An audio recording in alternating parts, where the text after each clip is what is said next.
நம்ம கிராமத்தில் இது திருப்பரங்குன்றம் தொகுதிக்கு உட்பட்ட கிராமம் தான். இப்போ இந்த கிராமத்தில் இது மாதிரி நிறைய கிராமங்கள் இருக்குது, நிறைய இடங்கள் இருக்குது. இது வரைக்கும் பஸ் வசதியே இல்லை. நான் கேள்விப்பட்ட வரைக்கும் பஸ் வசதி இல்லாமல் 250 குடும்பத்துக்கு மேலே வந்து இந்த கிராமத்தை விட்டே வெளியே போயிருக்காங்க கடந்த காலங்களில். ஸோ இதெல்லாம் ஐடென்டிஃபை பண்ணி எங்கெங்கெல்லாம் அவங்களுக்கு அடிப்படை வசதி, முதல்ல பஸ் இருந்தால் தானே பிள்ளைங்க ஸ்கூலுக்கு போகணும், ஹாஸ்பிட்டல் போகணும், ஏதாவது அவசரத்துக்கு போகணும். எதுவுமேலாம் இப்போ நீங்கள் இப்போ பகலில் பார்க்குறப்ப இப்படி இருக்குது. சாயந்தரம் 7 மணிக்கு மேலே எந்த போக்குவரத்தும் இல்லாமல் எப்படி இவங்க வந்து ஒரு அவசரத்துக்கு போகணும், யாரை எதிர்பார்த்து போவாங்க, நடந்து போக முடியுமா, பிள்ளைங்க தனியாக நடந்து போக முடியுமா, இல்லை குழந்தைய நடந்து போக முடியுமா.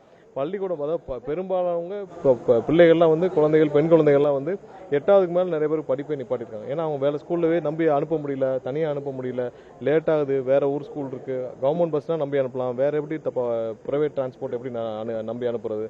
இந்த மாதிரி போக்குவரத்து வசதி இல்லாமல் பல பேர் வந்து நம்ம ஏற்கனவே போன 2 வாரத்துக்கு முன்னாடி கூட இன்னொரு கிராமத்தில் நம்ம பஸ் வசதி ஏற்படுத்தணும்.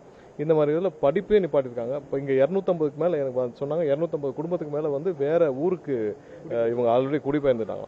ஸோ இதெல்லாம் வந்து ஒரு அடிப்படை வசதி. ஸோ இதை கூட செய்யாமல் இத்தனை வருஷமாக இருந்தவங்களாம் பார்த்துட்டு இருக்காங்க.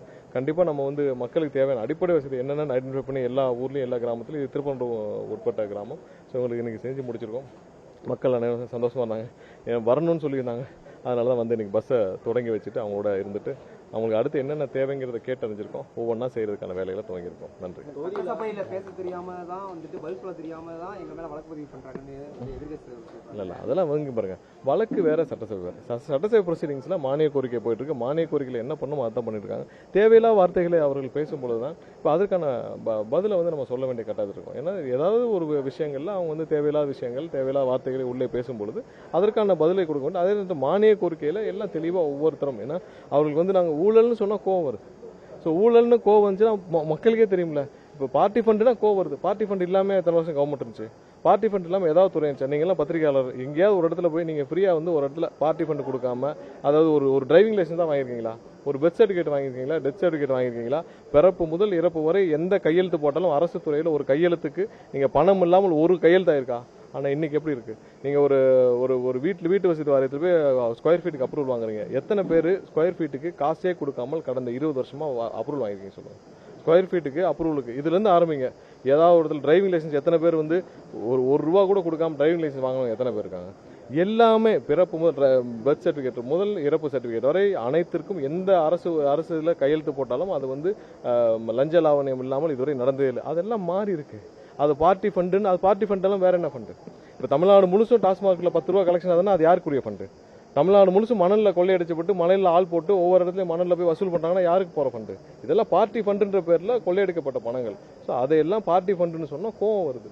அப்போ அது கோவம் வந்தால் அதுக்கான விளக்கத்தை கொடுக்க வேண்டிய கட்டாயத்தில் இருக்கும். ஸோ அதை கொடுத்தால் திரும்ப வந்து அது பதிலடி எங்கள் மேலே வழக்குகள் வந்து என்னன்னா, எதையும் ஆதாரம் இல்லாமல் எந்த வழக்கும் தொடுக்க முடியாது. உங்களுக்கு தெரியாது இல்லை, ஆதாரம் இருந்தால் தான் வழக்கு தொடுக்க முடியும். ஆதாரம் இருக்கு, எல்லாம் இருக்கு, வயலேஷன் இருக்கு, வயலேஷன் இருந்து கிளியரா அதில் வந்து தவறு இருந்தால் கண்டிப்பாக வழக்கு தொடுக்கப்படும். அதை வழக்கு தொடுக்காமல் அதை வைக்க முடியுமா சொல்லுங்க? மக்களோட வரி பணம். நாளைக்கு ஏன் வழக்கு தொடுக்கல கோர்ட்டு கேட்பாங்க. இது எவ்வளோ கேசஸ் வந்து கோர்ட்டுக்கு போயிட்டு கோர்ட்டு வழக்கு தொடுக்குன்னு சொல்லியிருக்காங்க. டிரான்ஸ்ஃபார்மர் கேஸ் 3 வருஷம் பெண்டிங், 3 வருஷம் பெண்டிங். டிரான்ஸ்ஃபார்மர் ஊழல் கேஸ் அது கோர்ட்டே சொல்லியிருக்கு. இவ்வளோ பெரிய ஊழல் நடந்திருக்கு, இது ஏன் நீங்கள் வழக்கு போடலன்னு கோர்ட்டு கேட்டிருக்காங்க. சென்னை உயர்நீதிமன்றம் கேட்டு அவங்க வழக்கு போட சொல்லி தான் வழக்கு போட்டோம். ஸோ அதெல்லாம் வழக்கு ஊழல் இதெல்லாம் வந்து சும்மா பண்ண முடியாது. ஆதாரம் இருந்தால் மட்டும்தான் பண்ண முடியும். இவர்களை பழி வாங்க வேண்டிய அவசியமே கிடையாது. எங்களுடைய முதல்வருக்கோ இல்லை யாருக்கோ இவங்களை பழி வாங்க வேண்டிய அவசியம் இல்லை. மக்கள் தான் அவங்களை பழி வாங்கிட்டாங்களே. எல்லா தேர்தலையும் இவங்க யாருன்னு இவங்க இந்த இதுலேயே இல்லைன்னு சொல்லி காட்டிட்டாங்களே. ஸோ இவர்களை பழி வாங்க வேண்டிய அவசியம்லாம் இல்லை. ஊழல் இருந்தால், தவறு இருந்தால் கண்டிப்பாக நடவடிக்கை எடுக்கப்படும். அது எந்த மாற்று கருத்து இல்லை.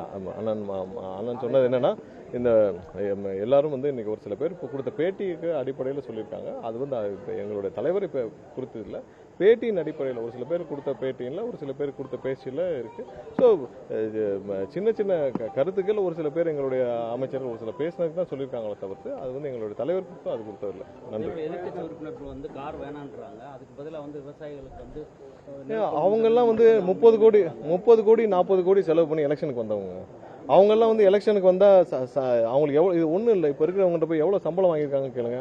அவங்க எலெக்ஷனில் வர்றது இதெல்லாம் சின்ன டார்கெட். அவங்களுக்கு ஒருத்தர் வந்து 40 கோடி ரூபா செலவு பண்ணி ஒருத்தர் எம்எல்ஏ ஆறாருன்னா சும்மாவா எம்எல்ஏ ஆவார்? ஒவ்வொரு இடத்துல இந்த அதிமுக திமுகலேருந்து எல்லாரும் எம்எல்ஏ இருக்காங்க. எவ்வளோ செலவு பண்ணி வராங்க தெரியும்? 40 கோடி 50 கோடி செலவு பண்ணி ஓட்டுக்கு 1000 2000 கொடுத்து வந்திருக்காங்க. சும்மா வருவாங்க. ஸோ அவங்களுக்கு வந்து 10 கார் இருக்கும், 15 தொழில் இருக்கும், ஆயிரக்கணக்கான கோடிகள் பணம் இருக்கும். ஆனால் அடிப்படை வசதி செய்து கொடுத்தால் மக்கள் சேவையை ஒழுங்காக செய்யும். எத்தனை பேர் வந்து இன்னைக்கு வந்து இப்போ இந்த தொகுதி இருக்குது, இந்த தொகுதிக்கு இதுக்கு முன்னாடி எத்தனை எம்எல்ஏ இருந்தாங்க, எத்தனை கார் இருந்து என்ன பிரயோஜனம்? ஊருக்கே வரலையா? இந்த ஊருக்குள்ள காலே எடுத்து வைக்கல. நீங்கள் இப்போ 10 கார் இருந்தாங்கன்னா 15 கார் இருந்தாங்க. ஊருக்குள்ளே வரணும். சொந்த தொகுதிக்குள்ளே இருக்கிற ஒரு கிராமத்துக்கு கூட போகாத ஒரு எம்எல்ஏ 5 வருஷம் 10 வருஷம் எம்எல்ஏ இருந்தால் என்ன பிரயோஜனம்? நீங்கள் மக்கள் சேவையை செய்வதற்கு அவருக்கு தேவையான அடிப்படை வசதிகள் செய்து கொடுக்க வேண்டியது அரசாங்கத்தின் கடமை.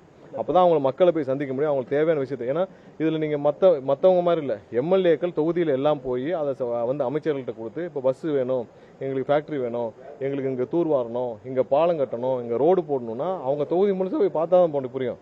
ஜெயிச்சதோடு சரி எல்லா எம்எல்ஏ. இப்போ நம்ம வந்து நிற்கிற கிராமத்துக்கு இது வரைக்கும் எந்த எம்எல்ஏ வந்தது, எந்த அமைச்சர் வந்தது, அதான் பஸ்ஸும் வரல. இப்போ நம்ம வந்து வந்தது எல்லாமே நான் போன வாரம் போனப்போ எங்கள் ஊருக்கு இது வரைக்கும் ஓட்டு கேட்டும் வரல, நன்றி சொல்ல வரலங்கிறாங்க. ஓட்டு கேட்டே வராமல் மக்கள் இருந்திருக்காங்க. அப்போ இவங்கெல்லாம் வந்து எம்எல்ஏ இருந்து என்ன பிரயோஜனம்? இதுக்கு முன்னாடி அவங்களுக்கு வந்து மக்களுக்கு ஆப்ஷன் இல்லை, அதிமுக விட்டா திமுக, திமுக விட்டா அதிமுகன்னு. இன்னைக்கு மக்களுக்கு எங்களுடைய தலைவர் அண்ணன் விஜய் அவர்கள் வந்த பிறகு நம்பிக்கை ஏற்பட்டிருக்கு. அதனால தான் இந்த ஒரு இந்த தேர்தலில் தெளிவான ஒரு முடிவை எடுத்து சொல்லியிருக்காங்க. கண்டிப்பாக எல்லாருக்கும் அடிப்படை தேவை, அவங்களுக்கு போய் மக்களை சந்திக்கிறதுக்கான அடிப்படை வசதிகளை செய்து கொடுக்க வேண்டும். இது வந்து எங்களுடைய கட்சிக்காக செய்யலை, பிசிக எம்எல்ஏ வந்து கேட்டிருந்தாங்க. அது மாதிரி எவ்வளோ எம்எல்ஏக்கள் இருக்காங்க, அவங்க போய் தொகுதிக்குள்ளே எவ்வளோ கஷ்டப்பட்டு போகிறாங்க தெரியும். அவங்க போய் நிறைவேற்றக்கூடிய விஷயங்களை வேறு யாருனாலும் நிறைவேற்ற முடியாது. எம்எல்ஏ போய் தொகுதி முழுசும் போனால் தான் அவங்க வந்து போய் அந்த அமைச்சருக்கோ யாருக்கோ கவனத்தை கொண்டு போக முடியும். அவர்கள்லாம் அதை செய்ய முடியும். அதுக்கு அவருக்கு தேவையான அடிப்படை வசதி. ஏன்னா இன்னைக்கு தாசில்தார்லேருந்து இருக்கு, ஆர்ஐலேருந்து தாசில்தார்லேருந்து எல்லாருக்குமே கார் இருக்கு. ஏன் எம்எல்ஏ கார் இருக்கக்கூடாதா? ஆர்ஐலேருந்து தாசில்தார்லேருந்து எல்லாரும் கார் இருக்குல்ல, எதுக்கு கார் இருக்கு?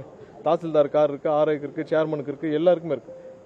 உள்ளாட்சி பிரதிநிதிகள் சேர்மன்லேருந்து எல்லாருக்குமே கார் இருக்குது. எதுக்கு கார் இருக்குது? போயிட்டு பார்த்துட்டு வந்து மக்களுக்கு தேவையானதை கேட்டுட்டு வந்து செய்யணும்னு இருக்காதான். அது அரசாங்க காராக இருக்கும் பட்சத்தில் அதுக்கு மக்களுக்கு தேவையான விஷயத்தை அவர்கள் துரிதமாக செய்வார்கள். சொந்த காரில் 5 கார் வச்சிருக்காங்க, 10 கார் வச்சிருந்தாங்க. தொகுதிக்குள்ளேயே போகாமல் 10 கார் வச்சு என்ன பண்ணுறது? போய் வசூல் பண்ணுறதுக்கா 10 கார்? ஊராக போய் இருக்கிறத போய் வசூல் பண்ணுறதுக்கு தான் 10 கார் இருக்கும். இங்கே மக்கள் சேவை செய்யறதுக்கு ஒரு கார் இருந்தால் போதும். அது கண்டிப்பாக அரசாங்கம் சார்பாக இருக்கும். தொடர்ந்து கேள்வி கேட்கறவங்கள அடிமை சங்கி என்ற வார்த்தையெல்லாம் யூஸ் பண்றாங்க. இப்போ பாத்தீங்கன்னா அவங்களே பிஜேபி சைடு மூவ் ஆகுற மாதிரி ஒரு இல்லை, அவங்க ஏற்கனவே பிஜேபி சைடு மூவ் ஆயிட்டாங்க. பிஜேபியோட முழு கட்டுப்பாட்டில் தான் திமுக இருக்கிறது. திமுக இது வரைக்கும் நம்ம கேட்ட ஒரு டீலிமிட்டேஷன்ல எதிர்த்து வாக்களிக்க போறீங்களா இல்லையா? டீலிமிட்டேஷன்ல பேசுறீங்கல்ல, நாங்க வந்து இதுல டீலிமிட்டேஷன்ல நீங்கள் எதிராக வாக்களிக்க போறீங்களா? அந்த ஒத்த வார்த்தைக்கு ஆமா எதிராக வாக்களிக்க போறோன்ற வார்த்தை இதுவரை யாரிடமும் வரவில்லை. யாராவது ஒருத்தர் வந்து வாக்களிக்க போறேன்னு சொல்லியிருக்காங்களா? யார்கிட்டையும் வரல. அது இல்லாமல் இது வரைக்கும் வந்து அவங்க எம்எல்ஏ அனிதா ராதாகிருஷ்ணன் சொல்றாரு, திருச்சி சிவா என்னது மத்திய அமைச்சராக போறாருன்னு.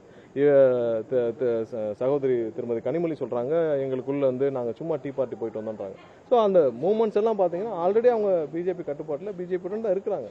அதனால் வெளிப்படையாக தான் சும்மா வந்து சொல்லிட்டு இருக்காங்க தவிர்த்து ஆல்ரெடி அவங்க வந்து உள்ளதான் இருக்காங்க. அதில் எந்த மாற்று கருத்து இல்லை. அதனால இது வரைக்கும் எதிர்த்து வாக்களிக்கிறோன்ற ஒரு வார்த்தை ஏன் இதுவரை பயன்படுத்தவே இல்லை, ஒரு வார்த்தை கூட பயன்படுத்தலை. நன்றி.